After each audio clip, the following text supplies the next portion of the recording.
All Hit Radio.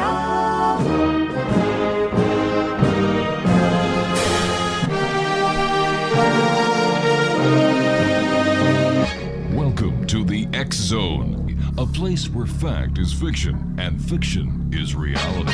Now, here's your host, Rob McConnell.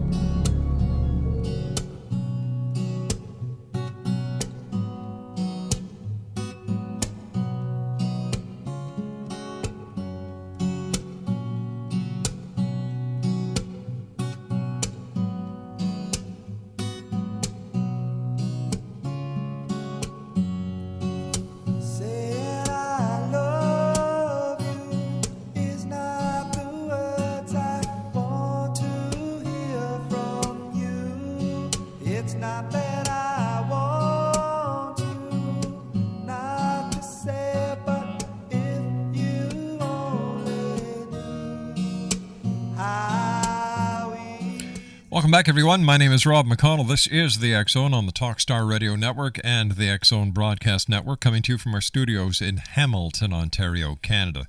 Toll-free worldwide, 1-800-610-7035. My email address is xzone@xzoneradiotv.com. On MSN Messenger, xzoneradiotv@hotmail.com.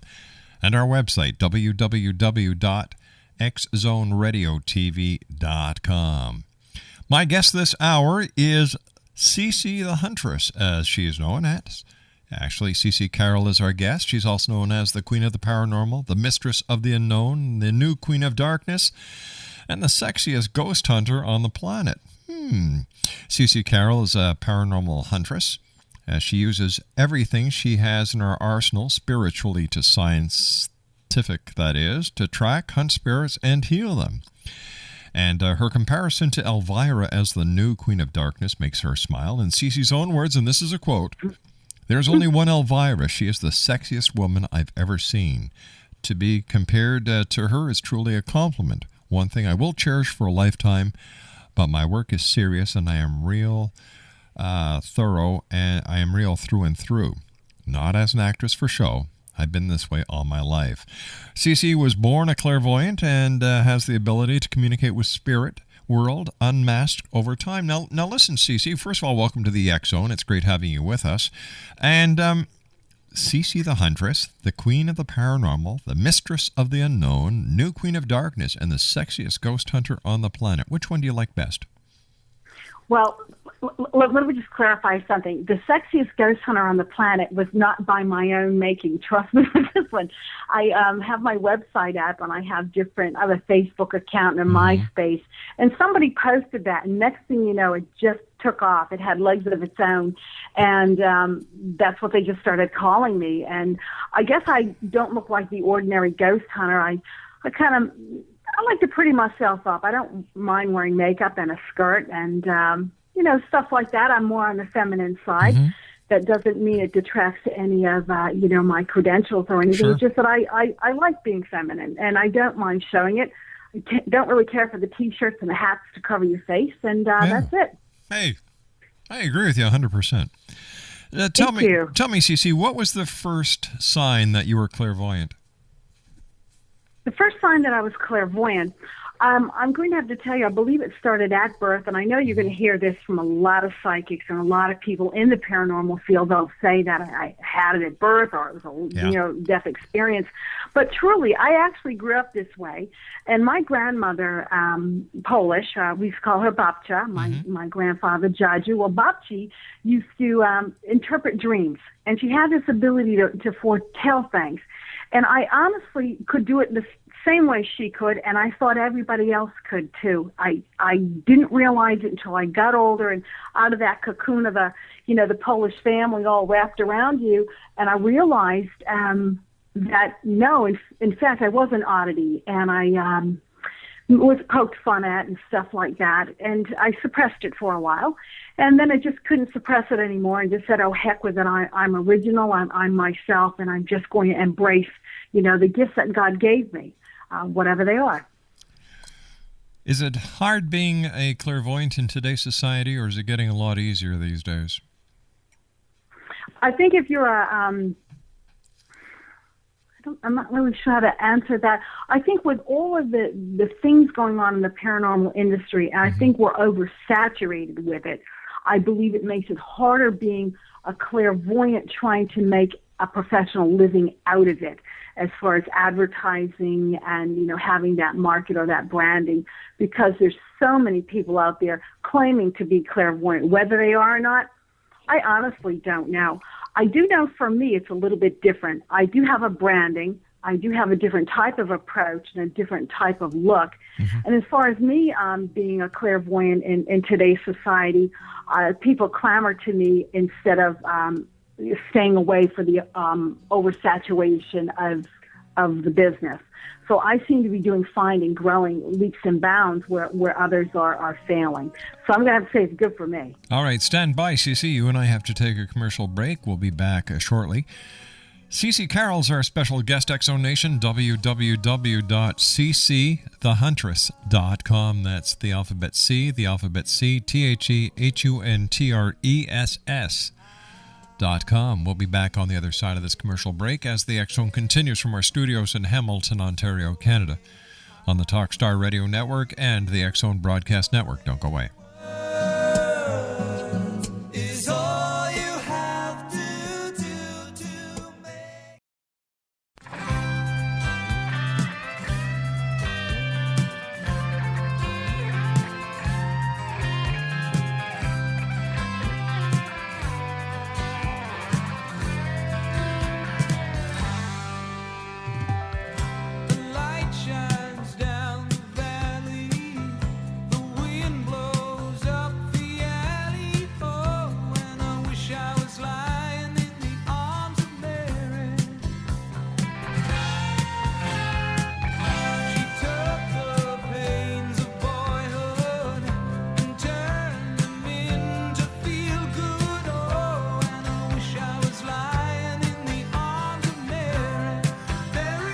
Cece Carroll's my special guest this hour, Exo Nation. Her website is www.ccthehuntress.com. Cece, how has being able to see parts of the future affected your personal life? Well, I know if my boyfriend's cheating on me, that's for sure. They can't get away with a damn thing when they're around me. Good for you. I know that. I have an intuition about people. I can take a look at them, and you don't want to say size them up, but you get a feel for maybe what their inner personality or inner spirit is like, and therefore you can kind of judge. It's not the old adage you can judge a book by its cover, because sometimes you can't do that. But right. For some reason, I have an uncanny knack of just looking at you and watching your gestures to know what type of person you may or may not be. Now, the other thing is, this went before. I used to be a police officer in Lawrence, Massachusetts for a few years. I graduated Northeast Regional Police Institute, and of course they teach you all that kind of stuff, how to read people, how to watch their movements, how to this and that. But this ability came long before that, and I do shy away from people. I'm very courteous, but I will shy away from something that I don't feel it's right. And I bet you, Rob, yourself, that you get in a room with somebody and somebody just gives you a bad vibe, and that's your intuition coming into effect right there. Well, you see, I'm an ex-cop too, and cool. And I'll tell you something, that the intuition played a big part in my policing, because I never doubted my intuition. I did when I was a kid, but as I grew up, I learned to trust my gut feelings. And I remember one time, Cece, we were cruising along the main road, and it was about 3:00 in the morning, and this car passes us, and I told my partner, I said, turn the car around and pull him over. He said, what for? I said, just do it. And then my partner and I had been together for years, so he said, okay. Pulled the guy over, and I said, got out of the cruiser, and I was talking to him. I said, well, so what are you doing in town this time of night? He said, now listen to this as a lame excuse. Well, I'm an Electrolux salesman, and I'm just scouting out the new territory. And I said, okay. I said, well, would you mind if we took a look in your car? He said, no, I'll even open my trunk for you. Okay. Oh, really? So he opens his... a dead giveaway. Yeah, he opens his trunk, Cece, and he's got vacuum cleaners in them. And he says, there you go. He's satisfied, officer. I said, do you mind if I take a look inside your vacuum cleaners? He said, why? And that old gut feeling on, ba-doing, ba-doing, ba-doing, ba-doing. Well, to make a long story short, in one vacuum cleaner, we found handguns. In another vacuum cleaner, we found narcotics. It was like, wow. Yeah, it's that gut feeling that you'd have, or where you'd pull over the car and you knew that you were getting a snow job because your gut feeling, your intuition was saying, nah, this is all wrong. And that's something that no one can teach you. You are inherently born with this. And it goes back to when we were like cave people. And men were out there, gathering the food and hunting. Women were taking care of their kids. And instinctually, danger would be all around them. And they would know where it was, and they would use that intuition to guard off or to hunt or to be competitive, whatever it might have been. But then, over the transition of time and how we've developed, a lot of people seem to go, poo-poo at it. But I would have to say the vast majority of people, if they're in their car, they'll say, like, I'm not going down that street. Or I should have went another way. I knew I was going to run into something, and yet there was no reason for it. So the vast majority of people do have an instinct, and they should trust it more. Cece, what's it like communicating with those who have passed? Comforting. Extremely comforting. And you know yourself when you've had a loved one pass away or a pet, and wouldn't it be great just to kind of close your eyes and maybe smell their scent or feel them near you or just look at them again. And this is an ability, and I honestly teach people this. And they ask me, well, how do you see these people? Do you see them like in black and white, in color, or like a movie going by? And I tell them, I see them exactly the way you do. If you just think about what your grandparent looked like or what that person or animal looked like and think of all the intricacies of that picture, what does that look like to you? Could you recognize your grandmother? Yes. It's like in Technicolor. That's how I see it. As everybody else would see it, that's how I see them. But Cece, how do you turn it on and off? You're clairvoyant, you're a medium. My heavens, if you don't have some way of saying, guys, that's enough, you'd be inundated with the spirit world 7/24, 365. Well, you know what? The thing is, not so much inundated. When the spirits contact you, or let's say if they contact you or someone else, or even me, it's for a specific reason. I don't really get inundated. And I think, I don't know if other psychics do. Some say they do. I don't know if that's real or not. But it's not that I shut it off. It's that I maybe ignore it, or I have to work with somebody that I may have a bad intuition about, but I'm forced to have to, sit next to them and work with them and be polite and professional.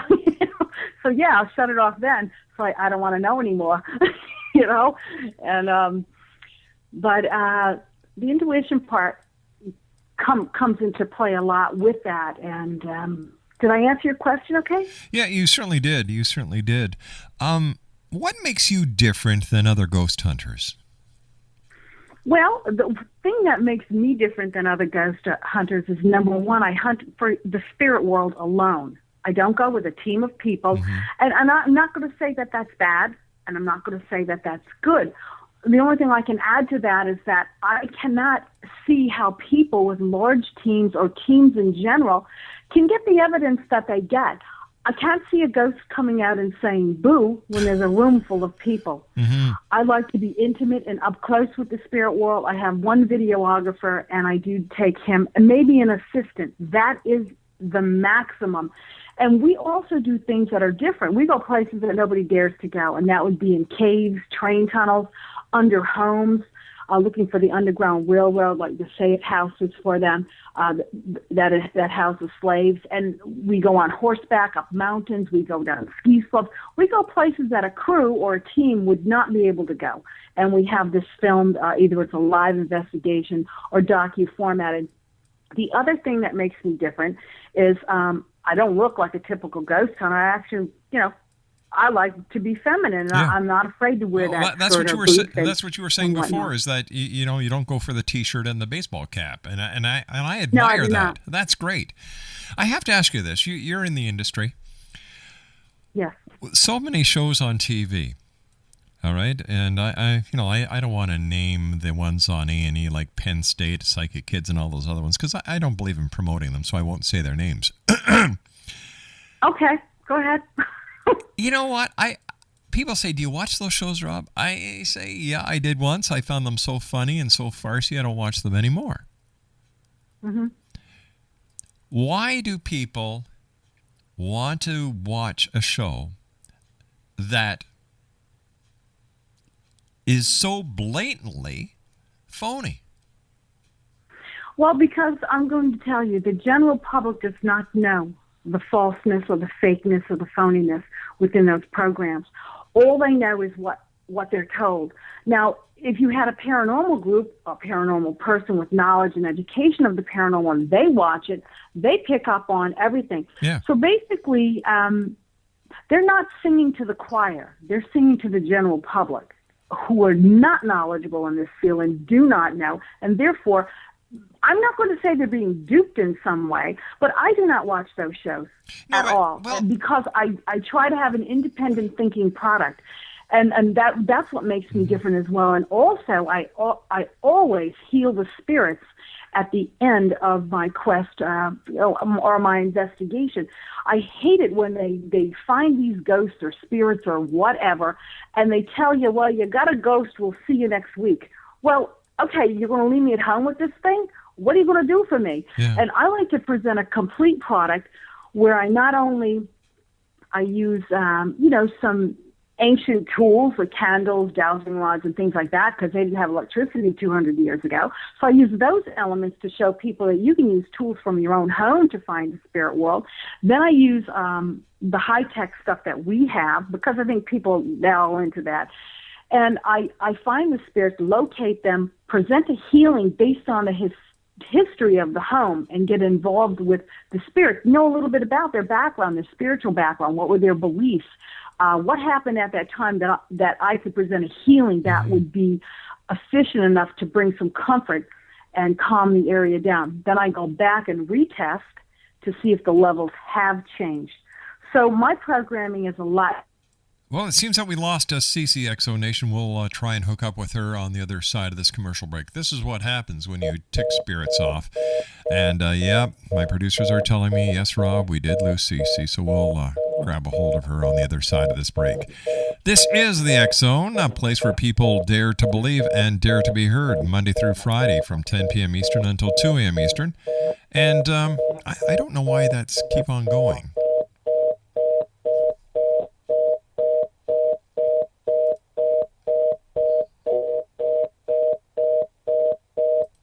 All right, we were able to figure out what was wrong there. So we're going to take a commercial break here with the news at the bottom of the hour. When we come back, we'll have CAROLE back with us as the X Zone continues from our studios in Hamilton, Ontario, Canada.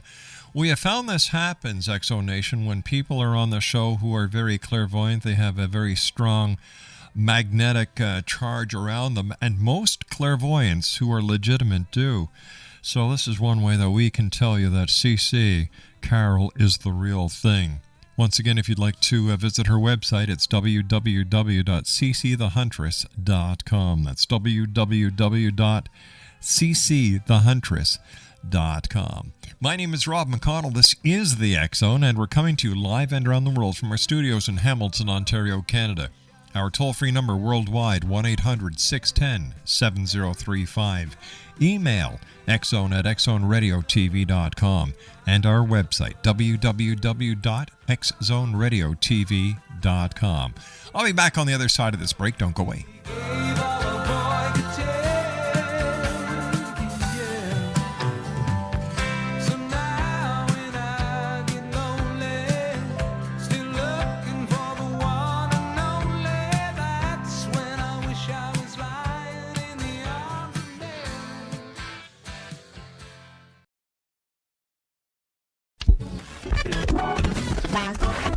All Hit Radio.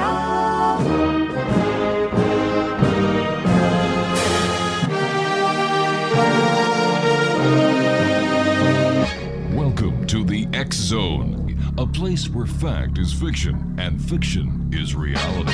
Now, here's your host, Rob McConnell.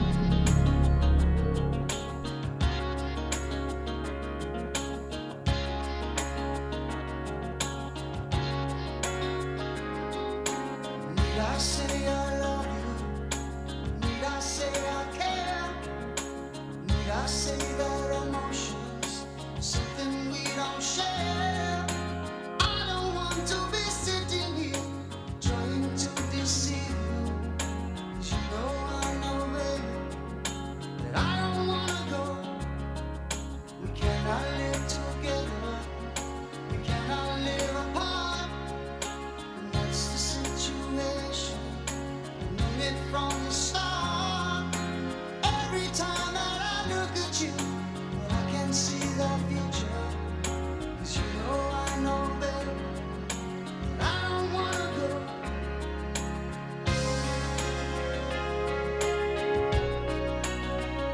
Just the way it all. CC Carroll is back with us. I told you, Exo Nation, when you get a powerful clairvoyant on or someone who has a strong electromagnetic personality like CC does, these things do happen. Her website is www.ccthehuntress.com. Welcome back, CC, and I was wondering if you could tell us about your book, Ghosts and Legends of the Merrimack Valley. Yes, I can, and boy, I'd love to. History Press contacted me, and I was so honored that they asked me to write a book for their it's called the Haunted America series. Mm-hmm. And the reason they asked me, out of all the people out here, like I said, it's a highly competitive industry, is because I do stick to the historical facts and documentation when it comes to presenting my paranormal television shows or the events that I conduct. I stay based in factual history, science, and spirituality, and I don't deviate.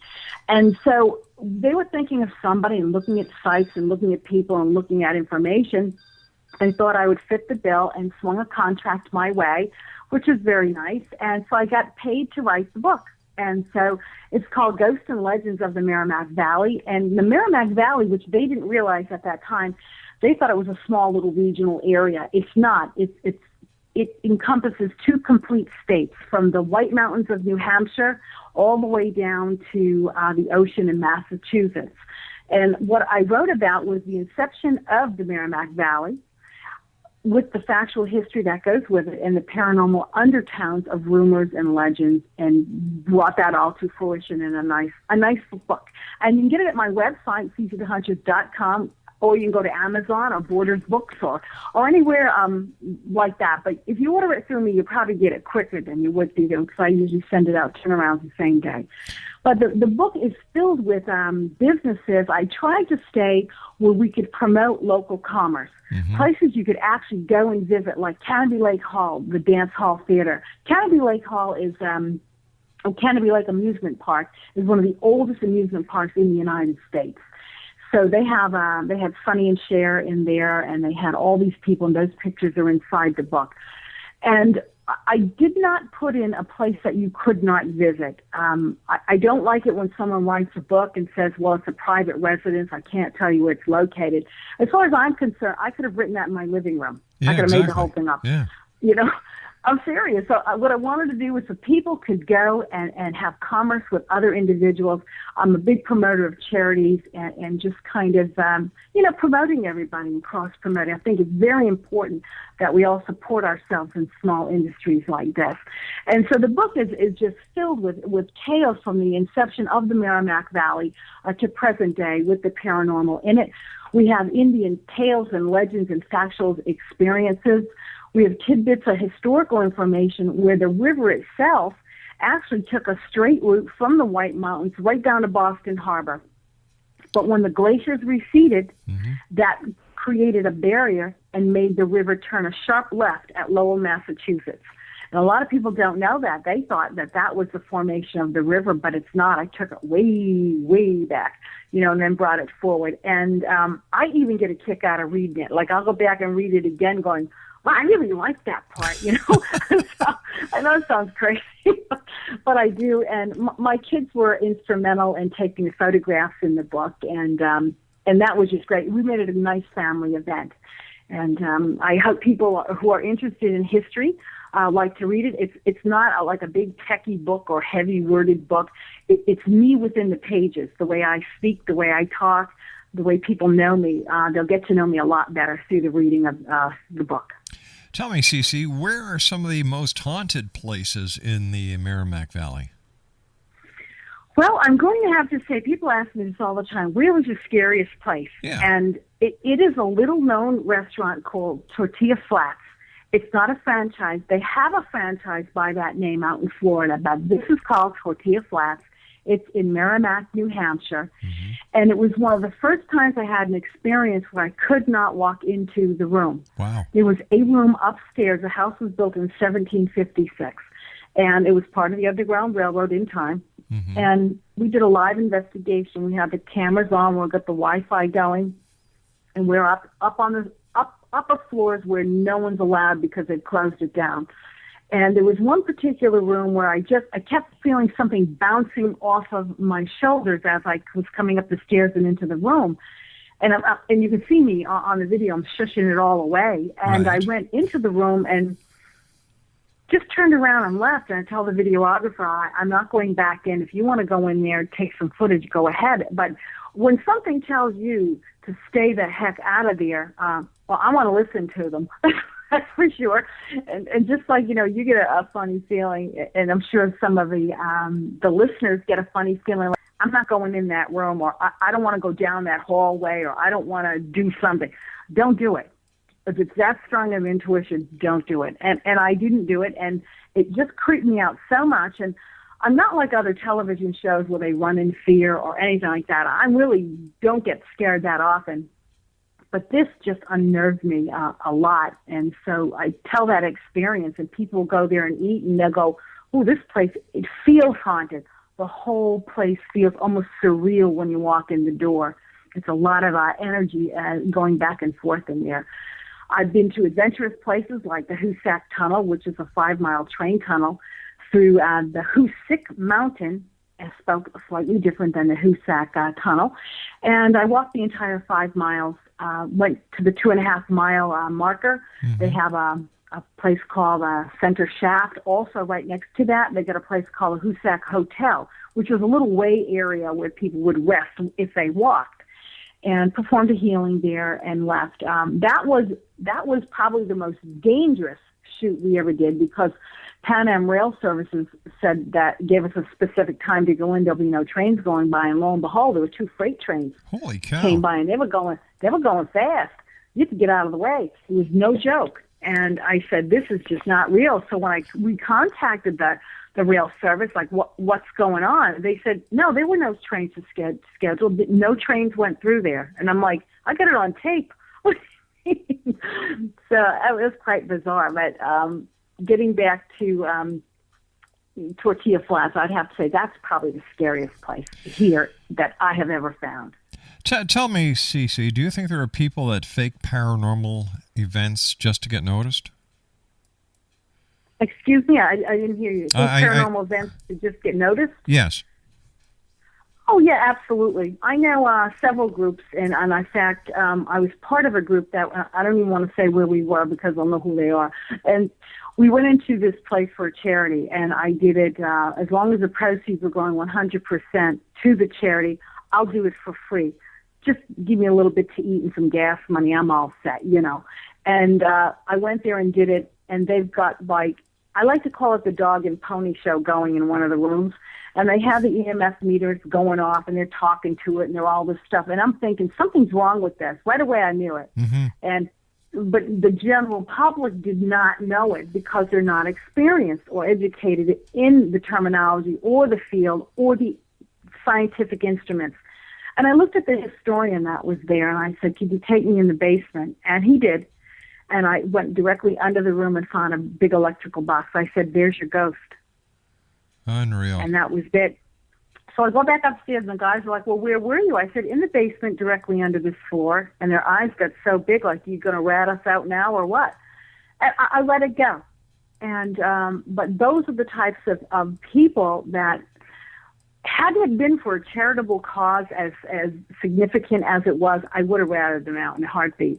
But the money went to a great cause. It was a little bit different. People were so enjoying themselves, so that's different. And there's also groups that, we find up here, not here, but in New England in general, where one might pretend they're possessed by a devil and another one might have to throw themselves on top of them to get the devil out. And you're like, you do this every night? You get tired of this stuff? It's like, I just kind of laugh, and it's like, God, I hope the same people don't come twice to your event, because look what's going to happen. But slowly but surely, these people do get weeded out because they are they're fakers, and that's not right, and that's hurting a lot of other people who have very good intentions to do things. I don't just go into an event to like whip up ghosts or go on a ghost hunt. I try to go in, and I always have a theme. We're having a theme called the Exorcist event, March 18th at a seafood restaurant here in Bedford, New Hampshire, called the Weather Vane. It's a nationally recognized chain, and they're allowing me to come in. Now, the Exorcist event consists of never-seen-before footage of the actual interview of Father Gallagher back in 1974. Now, these clips are going to be combined with the Exorcist movie to go back and forth to show where the accuracies were in those exorcisms that were performed. Now, Father Gallagher performed a few of those exorcisms that led to the book, that led to the movie with Linda Blair. Yeah. That's who Father Gallagher is, so if the listeners didn't know that. And so that's what we're doing. Not only that, we're having a representative from the clergy come in, and he's going to tell us exactly what an exorcism is.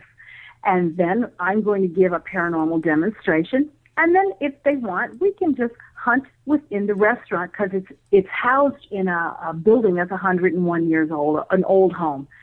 So it's going to be a fascinating evening, but I always try to bring an educational aspect to everything that I do, so people will leave with a knowledge of the paranormal, but a factual knowledge, not something conjured into your brain to scare you and send you home hiding under the blankets.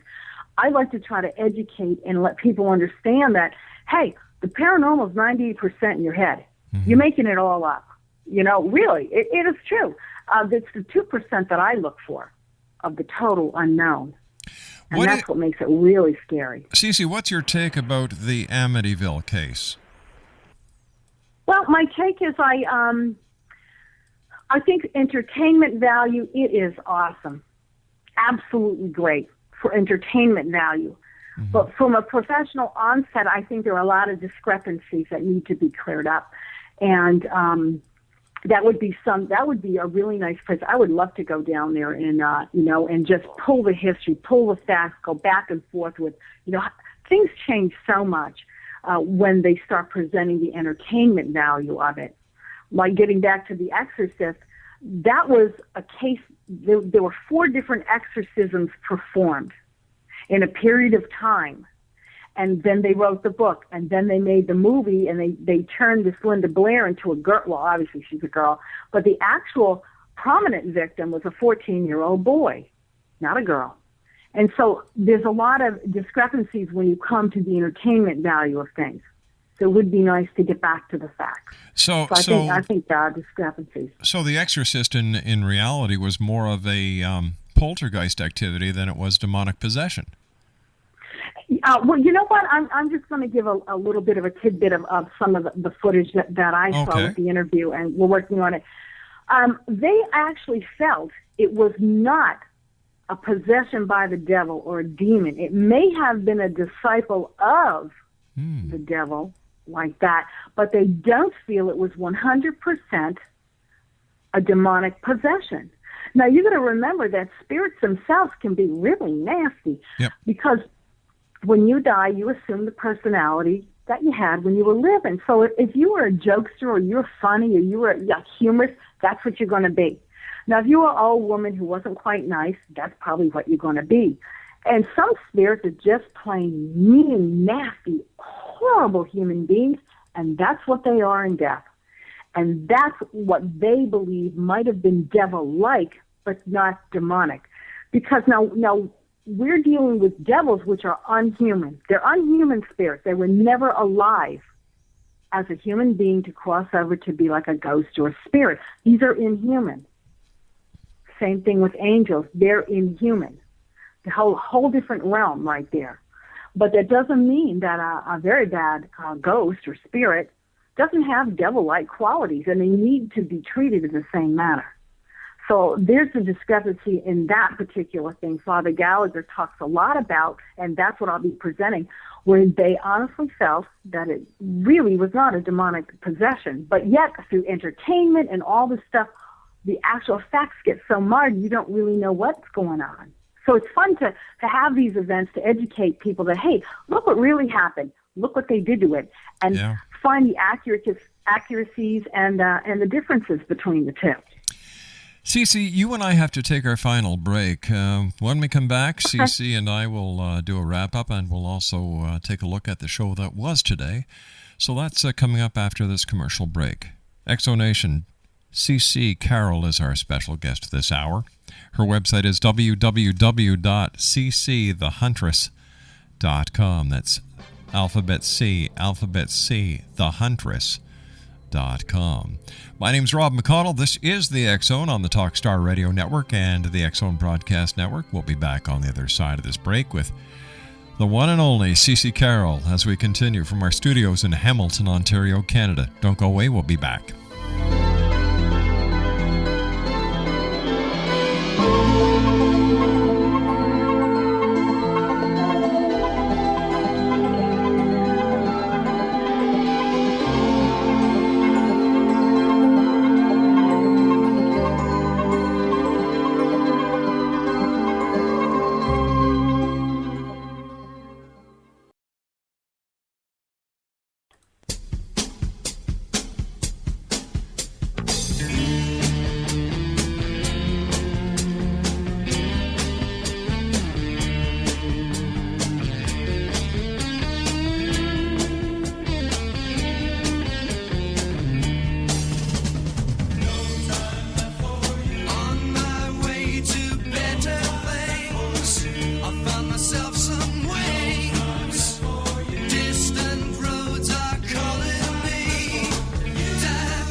And welcome back to the X-Zone, everyone. I'd like to take this opportunity of thanking all our guests tonight. We started off with Dr. Shaw. Hour number 2, Chris Schweitzer and I talked about parallel universes. Nora Novak and I discussed art damaged in hour number 3. And my final guest tonight is CC Carole, and her website is www.ccthehuntress.com. CC, how can our listeners know whether or not the help that they're seeking, because people watch TV shows now and they see these crazy things happening and they say, oh my gosh, maybe my house is haunted. How can the listeners know who to go to, and what should they look for in somebody that they're looking to help them with a paranormal problem that they believe they have? I would, if they have a website, look at the website, see if they have any testimonies. Maybe you can contact a few of the people that have spoken to these psychics. There's also, you can go to, I know in the United States there's a Better Business Bureau, and some places a psychic has to be licensed, so you can look into that as well. Also, first and foremost, use your gut intuition. You can tell just by hearing their voice or meeting them if they're feeding you a line of bull. And when you do meet with one, face-to-face, watch their eyes. Are they looking at you, or are they looking away from you and looking all over the place? It's important that they look, straight at you, because people that are lying look all over the place because they're looking for answers. They should know the answers, and they should look directly at you. So use your instinct. If they're giving you ambivalent answers and just vague things that anybody could say, then probably that's not a good psychic. But if she's giving you intricate detail or telling you things that nobody else knows but you, then of course, that would be somebody that you'd want to stick with. So those would be the guidelines. Cece, this hour has gone by so fast. I want to thank you so much for joining us. It's been a great pleasure talking to you. Let our listeners know how they can find out more about you and where they can buy your book, and give them your website. They can visit ccthehuntress.com, and I just want to do one quick little shout out that we have a band called the Paranormal Rock Stars. If you go to the group pages on Facebook, The Paranormal Rock Stars, where I teamed up with some of the guys from the Sci-Fi Channel. We're having our first concert June 10th, and it will be televised. That's something to look into. We're all going to be singing and dancing. All right, Cece, you take care of yourself. Great talking to you, and I look forward to the next so time much, you and I meet here in the X Zone. Awesome. Bye-bye. Bye-bye now. Cece Carole has been our guest this hour. Her website, www.ccthehuntress.com. Well, that's it for tonight, everyone. I want to thank my production staff here at the X Zone Radio and TV show, and to all our affiliates across Canada, the United States, Central America, the Caribbean, South America, the Pacific Rim, Asia, Africa, and Europe. Thank you for allowing us to be part of your day or night, no matter where you are in this great big world of ours. As I say as often as I can, if you have a child at home, give them a hug, give them a kiss, let them know they are loved, because the children of today are the leaders of tomorrow. So until tomorrow night, my friends, just remember one very simple thing. Take care of each other, and always keep your eyes to the sky and your heart to the light. Good night now. Closing time.